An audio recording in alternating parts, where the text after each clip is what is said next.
The history of psychotrauma management. The study of psychological trauma has its roots in the later part of the 19th century with the work of the French neurologist Jean-Martin Charcot.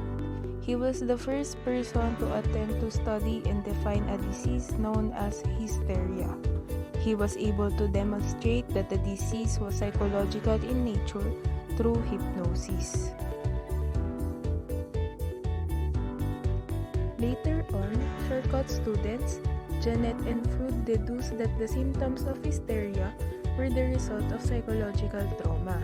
They believed the symptoms were a result of an altered state of consciousness produced by the unbearable emotional reactions to trauma. Janet called the reaction dissociation, while Freud called it double consciousness.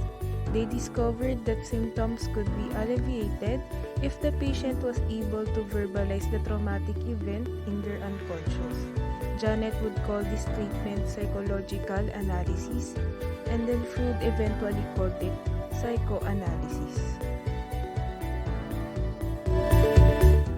Psychoanalytic theory dominated the research into trauma for the later part of the 19th century and the early 20th century. After the death of Charcot and the recantation of Freud's work, the study of psychological trauma resurfaced during World War I. Charles Myers, a British psychologist, was one of the first to examine soldiers who suffered from what he termed cell shock.